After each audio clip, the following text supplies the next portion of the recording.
नमस्कार, मैं हूं यश खुराना।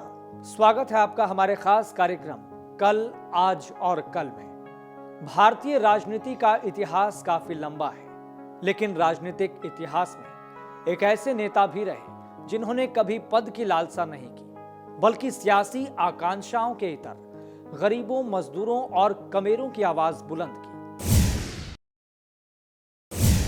एक ऐसे नेता जिनके सियासी मूल में हमेशा सबसे ऊपर संविधान रहा और सब कुछ इसके इर्द गिर्द रहा। एक ऐसे नेता जिनकी राजनीति का प्रभाव कई दशकों तक उनके आसपास रहा। एक ऐसे नेता जिनके हिस्से में देश का सबसे बड़ा राजनीतिक पद भी आया, लेकिन उन्होंने ठुकरा दिया। दरअसल अपने दूसरे एपिसोड में हम बात कर रहे हैं भारतीय राजनीति के पुरोधा, किंग मेकर और एक जननेता चौधरी देवीलाल की।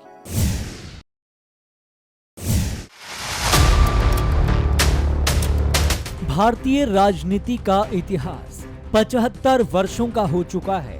75 वर्षों की इस यात्रा में कई राजनीतिज्ञ आए और चले गए, चेहरे बदलते गए, सरकारें आई और गई, सियासत करने का रुख भी बदला तो सियासी दांव पेच भी।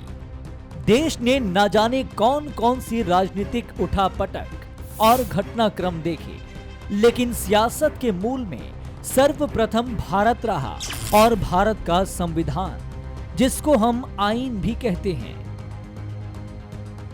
संविधान के दायरे में रहकर भारत ने 75 वर्षों में न जाने सफलता की कितनी सीढ़ियां चढ़ी हैं, जिसका शायद ही कोई सटीक आकलन कर पाए।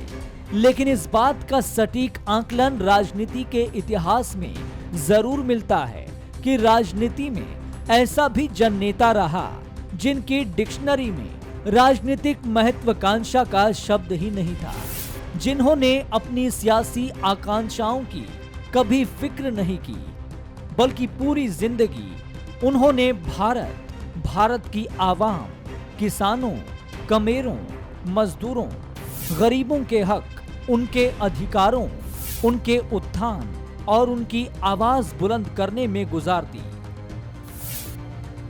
एक ऐसा नेता जिन्होंने प्रधानमंत्री बनने से इनकार कर दिया था, और ये बात तब थी जब संसदीय दल की बैठक में उन्हें सर्वसम्मति से नेता चुन लिया गया था।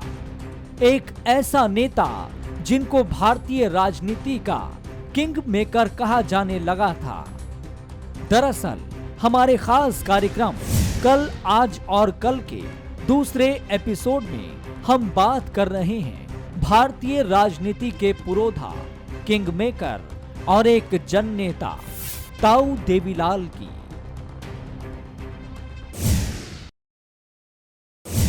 वो बच्चा जिसको छोटी सी उम्र में जेल में डाल दिया गया, वो बच्चा जिसके अंदर बचपन से ही देश प्रेम की भावना निहित थी, वो बच्चा जो अंग्रेजों के खिलाफ लड़ाई में कूद पड़ा।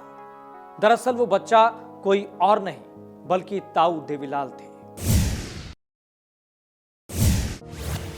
चौधरी देवीलाल का जन्म 25 सितंबर 1914 को हरियाणा के सिरसा में हुआ था।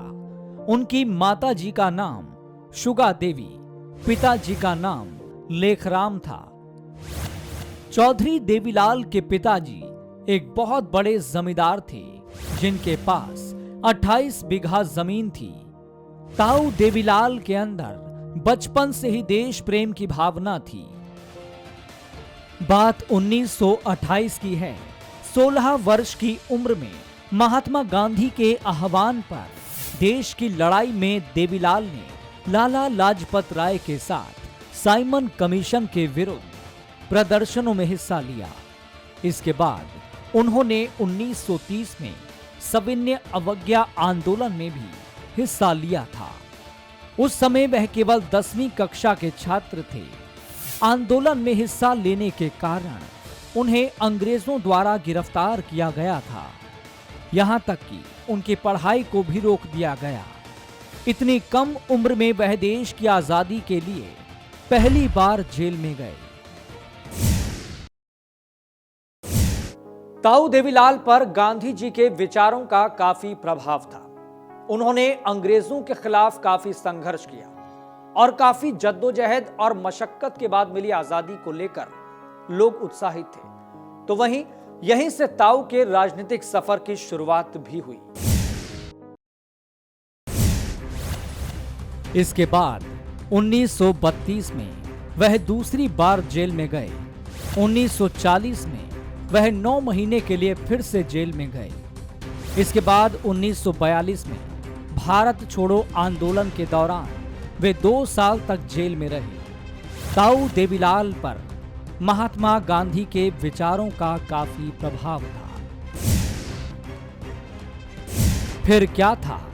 ताऊ देवीलाल ने राजनीतिक जीवन में अपने लक्ष्य को सामने रखा और एक किसान राजनेता के रूप में अपनी पहचान बनाई। ताऊ देवीलाल ने स्वतंत्रता आंदोलन में हिस्सा लिया और जब देश आजाद हुआ तो राजनीति के जरिए समाज सेवा के क्षेत्र में आ गए।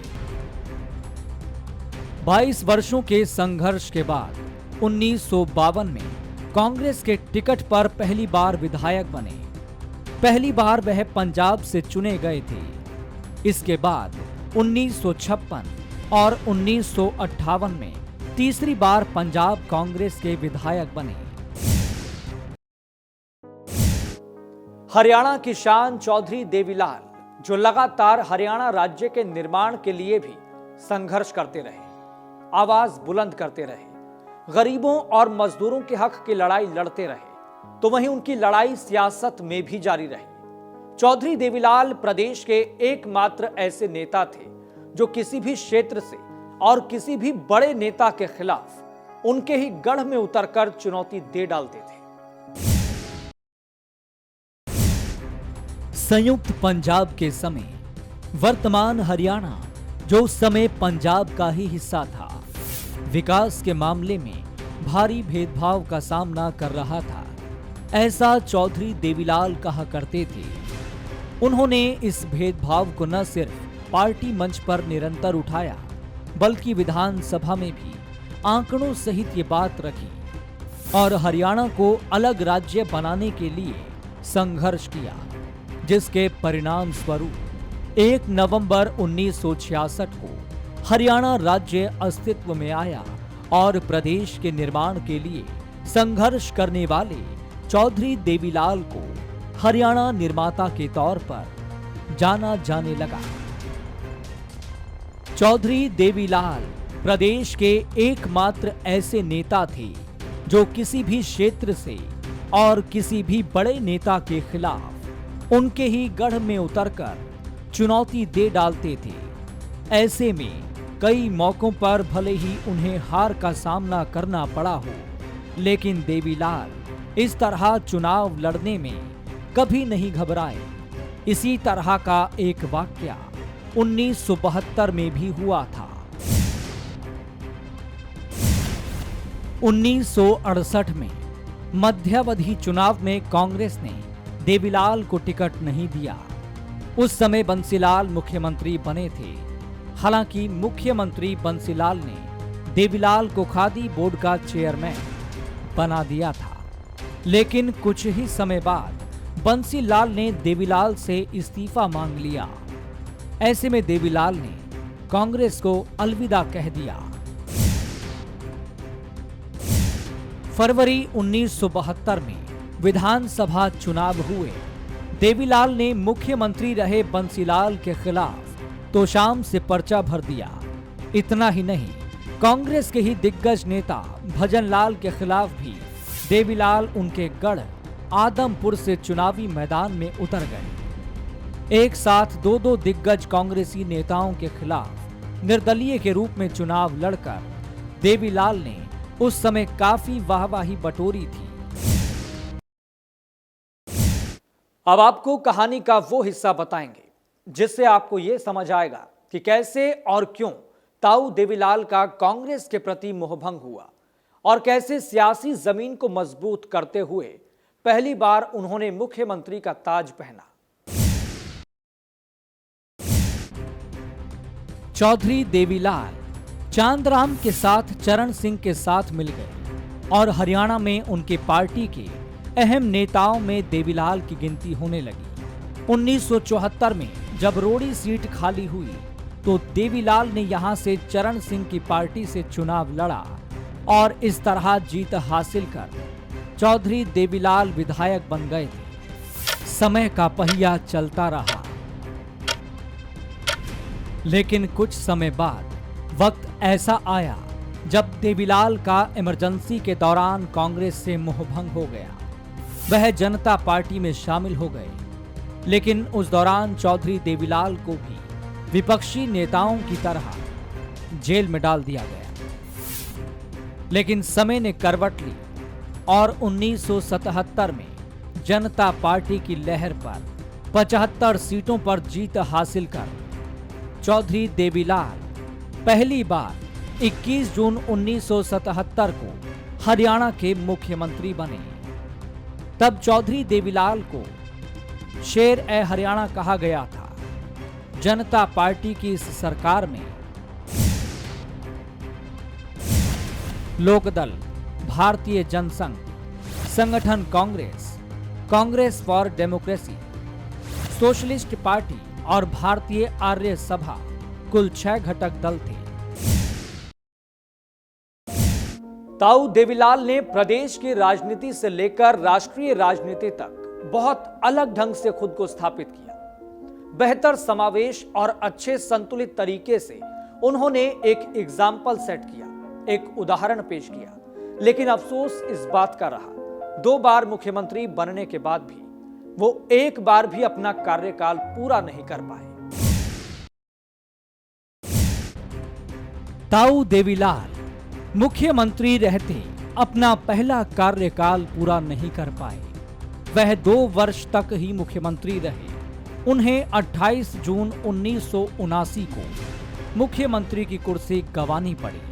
दरअसल 6 जून 1979 को 43 विधायक मोरारजी देसाई व चंद्रशेखर से मिले और उनसे कहा कि या तो देवीलाल मुख्यमंत्री की कुर्सी छोड़ दें या फिर नए सिरे से विश्वास मत प्राप्त करें। 26 जून 1979 को देवीलाल विश्वास मत हासिल नहीं कर सके। इसके बाद देवीलाल सरकार में मंत्री रहे। भजन लाल पहली बार मुख्यमंत्री बन गए थे। 1980 से 82 के बीच ताऊ देवीलाल लोकसभा के सदस्य बने। उन्होंने गरीब मजदूरों के लिए न्याय युद्ध चलाया। इस आंदोलन ने उन्हें हरियाणा के किसान मजदूरों का चहेता बना दिया था। फिर कुछ समय बाद 1987 को विधानसभा चुनाव हुए तो ताऊ देवीलाल ने 85 सीटें हासिल करके रिकॉर्ड बनाया। फिर दूसरी बार देवीलाल 17 जुलाई 1987 को हरियाणा के मुख्यमंत्री बने और वे इस बार भी अपना कार्यकाल पूरा नहीं कर पाए।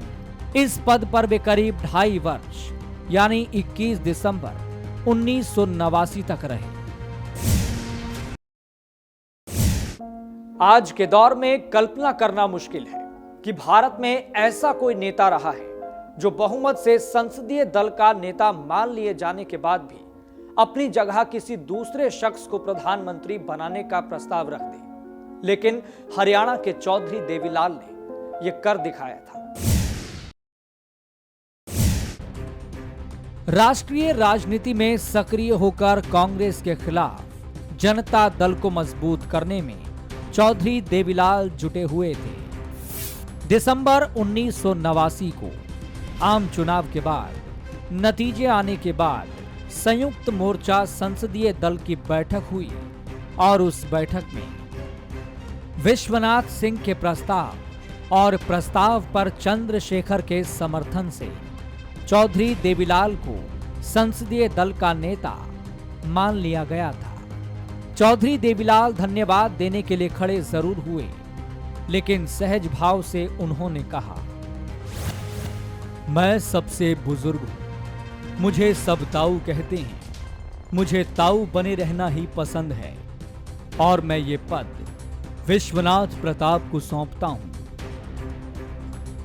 विश्वनाथ प्रताप सिंह और चंद्रशेखर दोनों ताऊ देवीलाल के नीचे काम करने को तैयार थे और दोनों देवीलाल के नाम पर सहमत भी हो गए थे।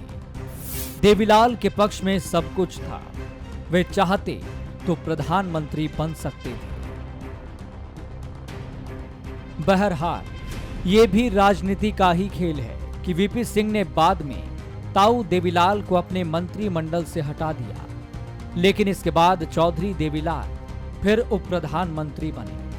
चंद्रशेखर महज 4 महीने के भीतर इस्तीफा देने पर मजबूर हुए। तब भी देवीलाल के पास मौका था कि वे प्रधानमंत्री पद के लिए अपनी दावेदारी जता सकते थे, लेकिन उन्होंने तब भी ऐसा नहीं किया।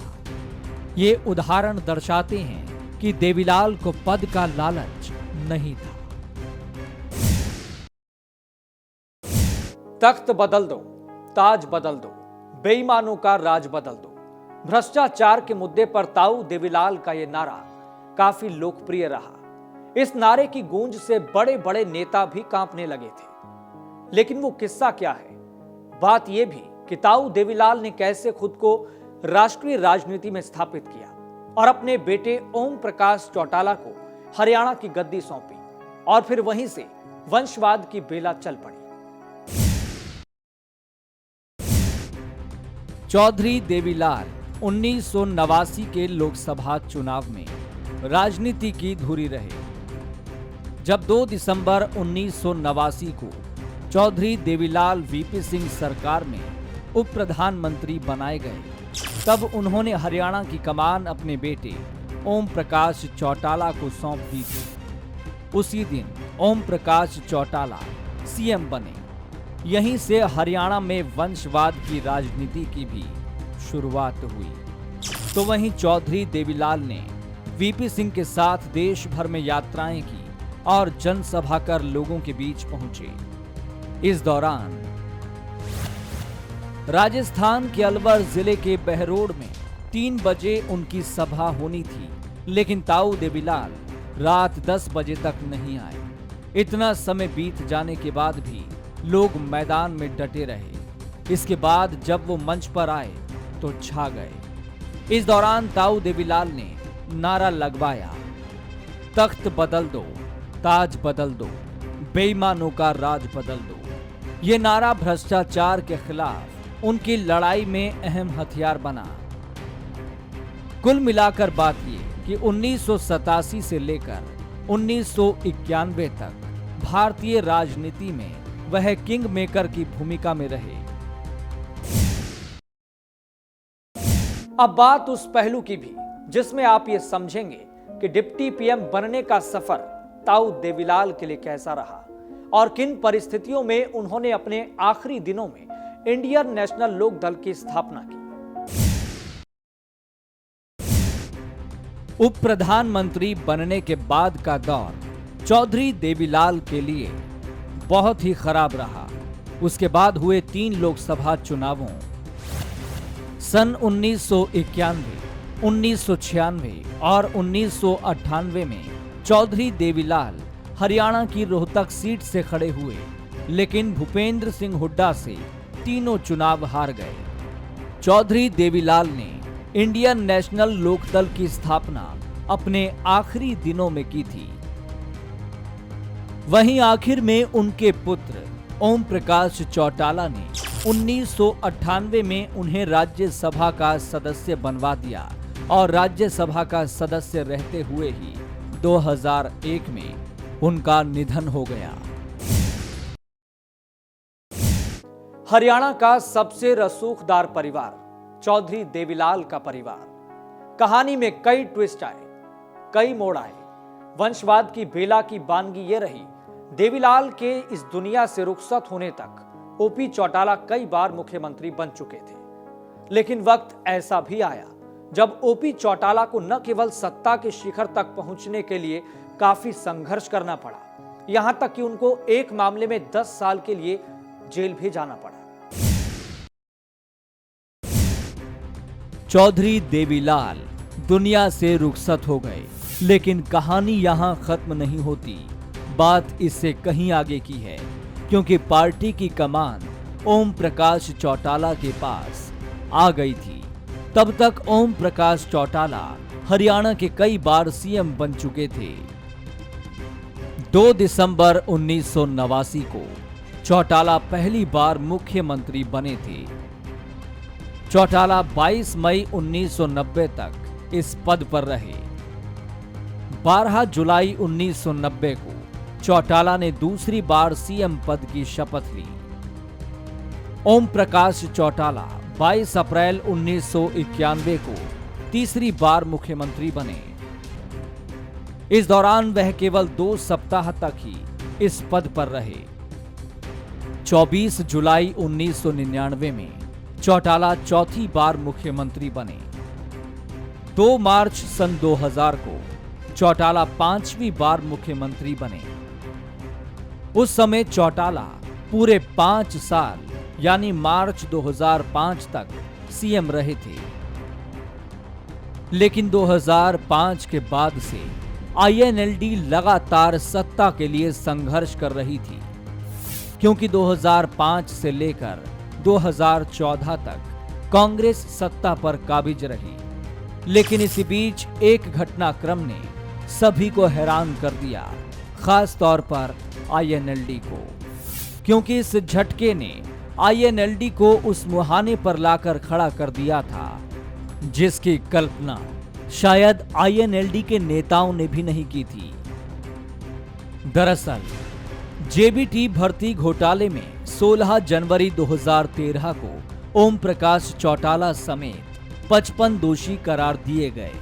पूर्व मुख्यमंत्री ओम प्रकाश चौटाला को 10 साल की सजा सुनाई गई थी। मामला भर्तियों का रहा, जिसमें नवंबर 1999 में हरियाणा में 3206 शिक्षकों की भर्ती के लिए विज्ञापन जारी हुआ था और जांच में पाया गया था कि इस भर्ती प्रक्रिया को नियमों को ताक पर रखकर पूरा किया गया। फिर क्या था, ओम प्रकाश चौटाला को जेल जाना पड़ा और आईएनएलडी के हाशिए पर जाने की शुरुआत यहीं से हो चुकी थी। ओपी चौटाला के जेल जाने के बाद इनेलो सत्ता की गद्दी से दूर होती जा रही थी, तो वहीं पार्टी की अंदरूनी कलह हर चौराहे का हिस्सा हो चुकी थी, जिसका फायदा कुछ पार्टियां ले रही थी। मतलब ये कि पार्टी के अंदर एक ऐसा महासंग्राम छिड़ा था जिसका लावा शांत होने की बजाय तेजी से धधकता जा रहा था। फिर ऐसा वक्त आया जब देवीलाल की सियासी विरासत 2 टुकड़ों में बंट गई। आईएनएलडी सत्ता के उस किनारे पर खड़ी थी जहां से सत्ता की चाबी मिलना अब नामुमकिन सा लगने लगा था। और 2014 में विधानसभा चुनाव हुए तो बीजेपी ने पहली बार हरियाणा में अपने दम पर बहुमत का आंकड़ा हासिल किया। राज्य की 90 सीटों में से भारतीय जनता पार्टी 47 सीटें जीतकर सरकार बनाने में कामयाब रही थी। वहीं कांग्रेस 15 सीटों के साथ तीसरे नंबर पर पहुंच गई। इंडियन नेशनल लोकदल 19 सीटों के साथ मुख्य विपक्षी पार्टी का दर्जा हासिल करने में कामयाब रही थी। 2014 के विधानसभा चुनावों के नतीजों ने इनेलो की टेंशन बढ़ा दी थी, क्योंकि पार्टी का रुतबा धीरे धीरे खत्म हो रहा था। पार्टी का न केवल वोट प्रतिशत गिरा था, बल्कि सीटें भी कम हुई थी। खैर, वक्त आगे बढ़ता रहा। वहीं सियासी पिच पर बैटिंग करने के लिए पार्टी में सियासी खींचतान भी तेज होती जा रही थी और धीरे धीरे पार्टी की अंदरूनी कलह चौराहे का हिस्सा हो चुकी थी, जिसका तमाशा दूसरी पार्टियां भी देख रही थी और उसी हिसाब से इक्वेशन सेट कर रही थी। लेकिन 2018 आते आते पार्टी दोफाड़ हो गई, यानी ताऊ देवीलाल के देहांत के 18 साल बाद उनकी सियासी विरासत टुकड़ों में बंट गई थी। इतिहास खुद को दोहरा रहा था। तमाशा देखने वालों की कतार थी। पार्टी पर अधिकार की लड़ाई से 2 भाइयों में नफरत बढ़ गई थी और आखिरकार हरियाणा की सियासी पिच पर जन्म होता है जननायक जनता पार्टी का। अभय चौटाला से छिड़ी सियासी रार के बाद अजय चौटाला ने जननायक जनता पार्टी का गठन कर लिया था। यानी चौटाला परिवार में 29 साल बाद इतिहास ने खुद को फिर दोहराया था। तब ये जंग देवीलाल के दो बेटों ओम प्रकाश चौटाला व रणजीत चौटाला के बीच थी। अब पूर्व सीएम ओम प्रकाश के दो बेटों अजय और अभय चौटाला के बीच है। फूट का लावा कुछ समय से धधक ही रहा था, लेकिन 7 अक्टूबर 2018 को दिवंगत ताऊ देवीलाल के जन्म दिवस पर गोहाना में आयोजित सम्मान दिवस रैली में फूट खुलकर सामने आई थी। हालांकि इनेलो में विघटन के बीज करीब 4.25 साल पहले ही बो दिए गए थे और बाद में इसकी फसल काटी गई। इतने समय तक परिवार में कलह की आग को दबाने की हर मुमकिन कोशिश की गई, लेकिन इसको लावा बनने से नहीं रोका जा सका। पार्टी नई थी और चुनौतियां कई, लेकिन चुनाव का नतीजा आया तो सभी हैरान थे। फिर क्या हुआ? भारतीय जनता पार्टी को जजपा के सहयोग से सरकार बनानी पड़ी, लेकिन 2019 के चुनाव ने बता दिया कि इनेलो का सियासी पहिया रुक गया है, तो जजपा की जनता की मुहर से लॉटरी लग गई है। अब बात 2019 की। दिग्गज चौटाला परिवार से टूटकर बनी जेजेपी की कमान युवा दुष्यंत चौटाला के हाथों में आई थी। उनकी पीठ पर पिता व पूर्व सांसद अजय चौटाला का हाथ था, तो मां नैना चौटाला और भाई दिग्विजय चौटाला भी थे। हरियाणा विधानसभा चुनाव परिणाम आए तो जेजेपी ने सभी को हैरान कर दिया। जेजेपी ने 10 सीटें जीती, जिसके चलते भारतीय जनता पार्टी और कांग्रेस दोनों बहुमत हासिल करने में पीछे रह गई। वहीं आखिर में भारतीय जनता पार्टी ने जेजेपी के सहयोग से सरकार बनाई, जिसके बाद 27 अक्टूबर 2019 को दुष्यंत चौटाला ने उप मुख्यमंत्री पद की शपथ ली। फिलहाल कॉमन मिनिमम प्रोग्राम के तहत बीजेपी जेजेपी का गठबंधन चल रहा है। और अब कहानी का निष्कर्ष ये कि हरियाणा के सिरसा के चौटाला गांव के जाट किसान घर से ताल्लुक रखने वाले ताऊ देवीलाल का परिवार राजनीतिक रसूख वाला है। उनके बेटे, पोते और परपोते राजनीति में सक्रिय हैं, जो उनकी राजनीतिक विरासत को आगे बढ़ा रहे हैं। ये बात अलग है कि ताऊ देवीलाल की सियासी विरासत 2 टुकड़ों में बंट गई है। जननायक जनता पार्टी और इनेलो की स्थिति ऐसी है कि विरासत से तय नहीं होंगे सियासत के फैसले। ये तो उड़ान तय करेगी आसमान किसका है। फिलहाल नमस्कार।